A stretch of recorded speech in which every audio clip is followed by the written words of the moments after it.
Everyone wants to know the price of the Galaxy Z Fold 7.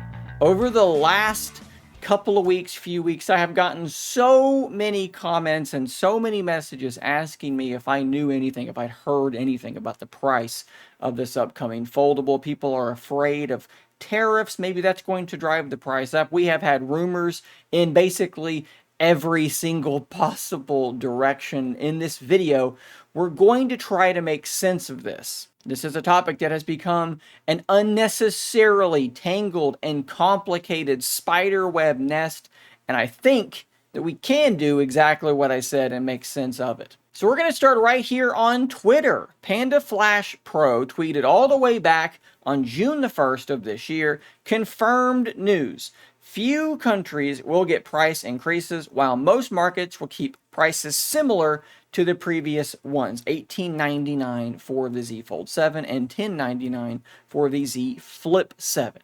Now, on one hand, this is a good thing because it means the price isn't going up. On the other hand, it's a bad thing because $18.99 is still prohibitively expensive for a lot of people. But in the year 2025, with, as I sort of alluded to earlier, the very complicated tariff situation, I think I'm just okay that it isn't apparently going up. But this was obviously, this would be like a 2-minute long video. This was not the last rumor that we got on these prices. And the next rumor really threw a monkey wrench into things, and it absolutely shouldn't have. So here we have a blog that was posted in Dutch. I've translated it over to English so that we can actually read it. I will not be besmirching or disrespecting their name by butchering the pronunciation, but you can see here on the screen right now what this says. Samsung Galaxy Z Fold 7 and Flip 7 spotted in store with a heavy price. They have a screenshot from a store listing, and what you see here is Samsung Q7. We do know that that is the code name for the Z Fold 7, and it does show after VAT, it's going to be 2,227 pounds. Actually, I think that's the euro symbol. It's actually quite small on my screen, but at any rate, 2,227 euros. Very, very expensive. And that led to just about every tech blog under the sun writing news stories like this. So there's bad news for Samsung fans, and that these two devices are going to be 200 euros and 100 euros more expensive, respectively, than their predecessors. Again, this went far and wide, but should it have?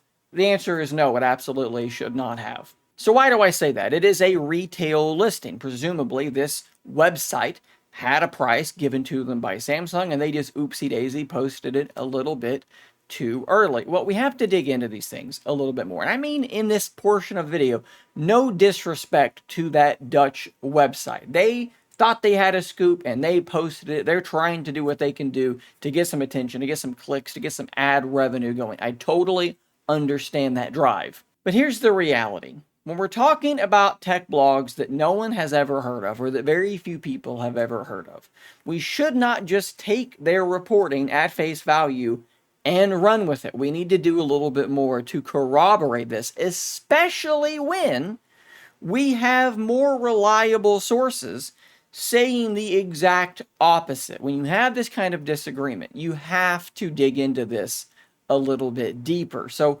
let's do that. If you hear any weird noises during this next segment, you'll know why. So the first thing that we need to do is take a look at this listing that they posted. And it immediately looked familiar to me, and upon some digging, I was able to determine this comes from a website called Lambda Tech, and they have indeed been used as a source in the past by other tech blogs, tech outlets, for these sort of early listing price leaks. And guess what?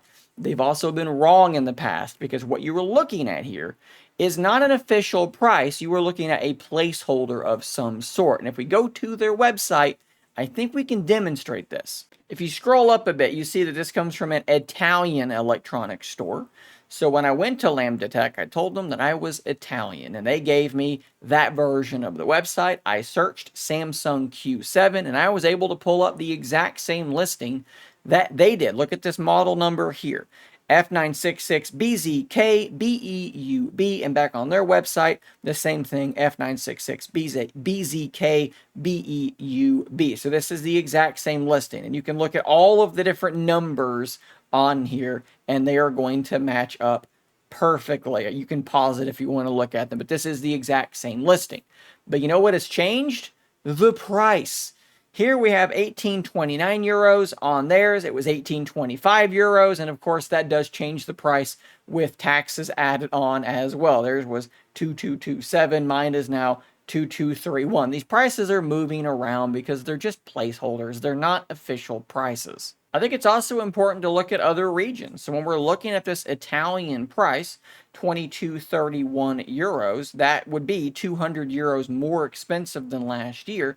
But if we go to the UK version of this website, they're sitting at 1,871 pounds, which is only about 70 pounds more than last year. So again, there's just lots of weird inconsistencies. The prices are moving around day by day. I think all of this added on to Lambda Tech's track record, where they are normally a little high and these are normally placeholder prices. I think all of this points towards this not having been something we should have really been paying attention to, and therefore spreading far and wide, reposting on every possible tech blog. But we have one more thing to look at, which I think puts the lid on all of this. So here we have a blog post on winfuture.de, and this is a German tech blog, but they do have a very solid track record. And the author of this, Roland Quandt, I think is how that's broadly that's how you butcher that last name. He also does have a pretty solid track record. If you remember back when we were trying to figure out exactly what the Z Fold Special Edition was going to be, there's a lot of confusion as to why it was bigger and thinner, but it also had no touch digitizer. Was it going to be more premium?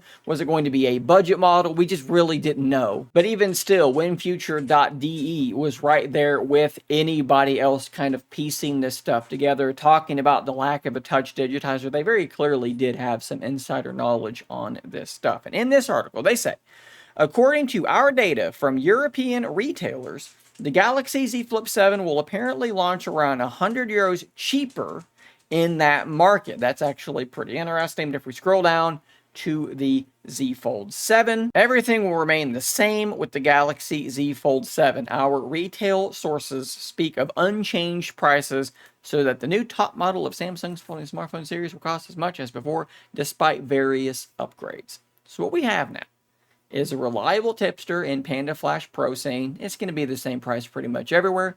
We have winfuture.de with a good track record as well, saying it's going to be the same price pretty much everywhere. Strange that the Flip 7 might actually be getting cheaper. That's something to definitely watch. And then we have Lambda Tech, who is consistently wrong with their placeholder prices being completely off the reservation with extremely high prices. I think that you can piece together what this should mean yourself. Of course, like always, these are rumors, and until it is officially announced from Samsung, you should take all leaks and rumors with a pinch of salt. But the biggest thing that I want to impress upon you, beyond the fact that I think that it's reasonable to expect that the Z Fold 7 will launch at $18.99, just like the Z Fold 6 here in the United States, the biggest thing that I want to impress upon you is that sources matter. I just made a video talking about the S Pen on the Z Fold, about how these random no-name sources said there was not going to be S Pen compatibility, but all of the reputable sources say that there are. We should pay attention to the reputable sources. The track record matters, and the same thing is true right here. Just because someone wrote it on the internet, that doesn't make it true. We have to pay attention to the track record and who is the source. Guys, thanks for watching. Subscribe for more content just like this, and until next time, stay nerdy, my friends.